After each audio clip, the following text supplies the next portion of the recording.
Okay, 13.6, the law of cosines. Just like with 13.5, this is a review from geometry.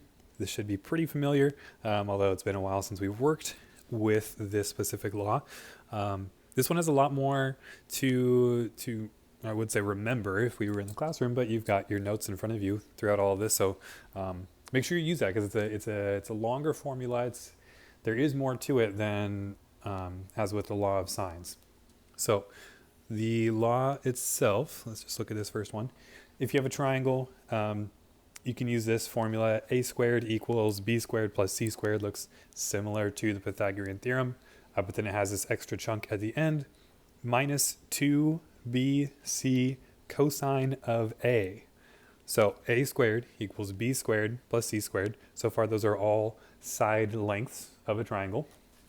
And then you're going to subtract 2 times b and c, your known side lengths, times cosine of your angle A.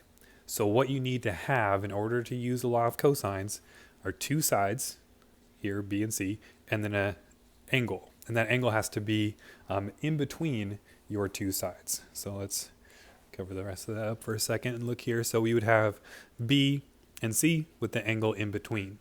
So we call that side, angle, side. If you have a side with an angle next to that, and then a side next to that angle, fitting the side, angle, side description, then you can use law of cosines in this form. Now this one is solved for a. Notice a is squared, so once you use this formula, you still have to take the square root, but it's got a squared by itself. Then you can also rearrange the formula to have b squared by itself or c squared by itself, and it just depends on what you know and what you're trying to solve for. So what I look for is if I have two sides, and it doesn't matter which sides they are, if I have two sides and an angle in between, the first thing I'm going to do is solve for that side opposite that angle. So like if I knew C and A and angle B, I'm going to solve for side B. And now I have three sides and an angle, and I can actually use law of sines to continue solving the triangle.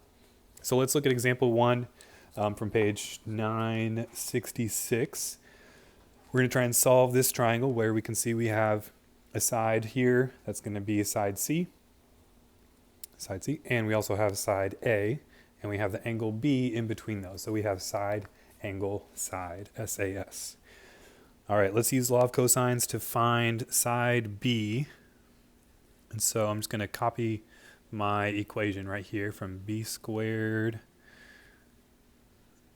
equals, and then I'm going to replace the A and the C with the actual measurements. So A is 7, so that's 7 squared plus 5 squared minus 2 times, and the order doesn't really matter here, but let's keep it consistent.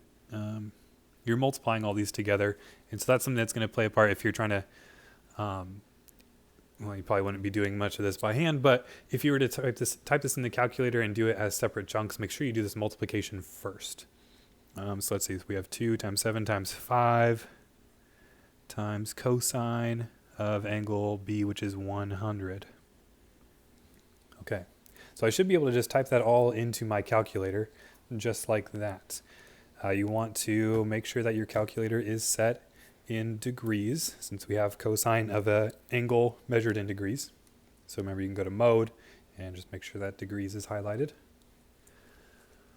So let's go 7 squared plus 5 squared minus 2, and then I'm going to put parentheses around 7 and then around 5, and then cosine of 100 just right after that. So 86.1553724, that is b squared. That is not b. We haven't finished solving for that side length yet. We've only found b squared. 86.15. I'm just going to write 0.15 on my paper. But the next step is to take the square root, and I'm going to take the square root of that complete answer, that complete decimal. So in my calculator, I'm going to go square root, and then hit second, and then the negative button down here at the bottom to bring up my previous answer. So I'm taking the square root of that full decimal, hit enter, and I get 9.28. We are rounding to the nearest hundredth or tenth, so it's going to be 9.3. So B equals 9.3. Now it's the first of 3 answers we need here. We also need to figure out angles A and angles C. And for that, we're going to use law of sines. Let's go with finding angle A. So, separate this out. If I'm trying to find angle A, I'm going to set up my equation as sine of A over 7 equals, now we're going to use B since we know angle B and we know the side B as well. So sine of 100 over that side length of 9.3. Now I mentioned in the previous video that you want to be careful of rounding errors. It's tough to avoid here because this is the only angle and side pairing that we have. So there is going to be some rounding error just built into this. So rearranging this one, we've got sine of A equals 7 times sine of 100 over 9.3. So I'm going to run out of space here. So I don't have A by itself. I have sine of A by itself. What I'm going to do is type this part into my calculator here. So I'm going to end up with sine of A equals, and let's go 7 times sine of 100 divided by 9.3. I get 0.7412531474. On my paper, I'm just going to write 0.74 just to save some writing here. But now I want to get A by itself. I don't want sine of A. I want just A. So the way that we cancel out or undo that sign is with sine inverse. And that's from section 13.4, where we covered sine inverse, cosine inverse, tangent inverse. But that's how you cancel out sine or cosine or tangent. It's like, if you're trying to cancel out addition, you use subtraction, you use the inverse. And so we're going to take sine inverse of that left side and of the right side. So the sine inverse and sine cancel out on the left, and we are left with A equals sine inverse of 0.74. Now I've still got that full decimal up here on my calculator, and I want to take sine inverse of this number.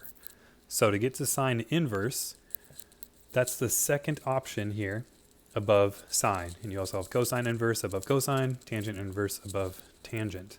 So I'm going to hit second sine, and now I have sine inverse. I'm going to take sine inverse of my previous answer, hit enter, and that is angle A. So A equals, rounding to the 10th, would be 47.8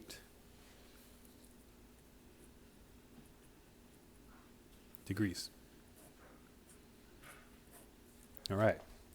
So the nice thing at this point is that we found a second angle. We were given angle B. Now we have angle A. We don't have to go through the process of using the law of sines to find the third angle, because we have 2 of them. We just need to use some subtraction.